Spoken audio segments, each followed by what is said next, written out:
This week I'll talk about Google Ads, Bing, boosted TikToks, and Clubhouse. And this is Trends on Thursdays, where I tell you about the trends I discussed with my clients this week.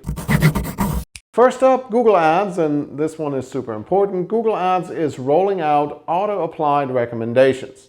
Now in theory, this sounds like a huge time saver because after all, they're recommended by Google. Reality looks a little bit harsher, and even though we manage a good number of Google accounts for clients, I haven't seen many recommendations that didn't need a lot of help, to say the least. If your business is running Google Ads, you'll be asked to opt into auto-apply, and I wouldn't recommend it at this moment. I'm not saying before long it can't be a thing, it's just not a thing right now, because when it comes to Google Ads, mistakes eat budget like crazy. Oh, and if your business is not running Google Ads, we really should be talking because they can be super effective for many businesses when they're done right. Next up, Bing. I know Bing isn't the most popular search engine by far. That would be Google. But hear me out. Depending on what market you're going for, Bing is becoming more appealing because it is the search engine of choice on Windows machines.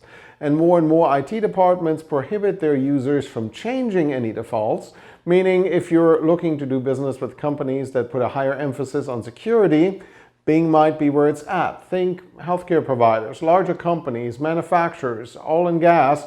The list goes on and on. I happen to have a few clients in that space, and the hurdles that they have to clear to have their equipment on company networks are super stringent, and the same thing applies to in-house IT in many cases. Another observation is that leads on higher ticket items are often a better quality if they're coming from Bing, so there are good reasons to consider the Microsoft ad platform if you're in the right niche. Next, boosted TikToks. We're a part of the boosted TikTok beta right now, and basically it comes down to throwing some extra weight, meaning ad dollars, behind a creator's content or your own content for that matter to increase reach. We'll see if this makes it easier to become TikTok famous, but at the very least, you can get your content seen by more people. I also attended a virtual TikTok for Business Summit a few weeks ago, and their biggest emphasis was to make TikToks, not ads, whenever possible, meaning produce marketing pieces that fit the vibe and speed of the platform. I also have a couple of cool ideas for content creation, so I'm super fired up to get a few more clients on TikTok. If you're interested, hit me up. Demographics is now skewing much older, definitely not just Gen Z the way that some people make it out to be.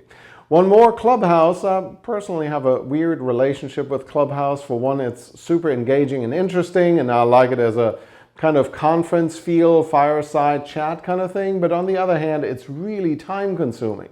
See, I can do a conference for a couple of days here and there and sit in sessions and do all of that, but I don't have that kind of time on a regular basis. My attention span is probably closer to 60-second TikToks than 2-hour panel discussions.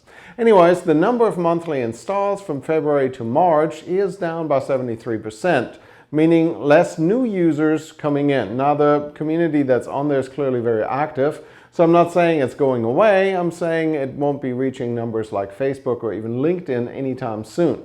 I think it has opened a ton of doors on audio content and has us all thinking in a new direction, and maybe that's enough. Anyways, that's it for this week. If you have any questions about what I talked about, or if you have something that I should talk about, send me a message and we'll do it. In the meantime, I'm Tobias Wilhelm with Captivate Minds Marketing. Thanks for watching.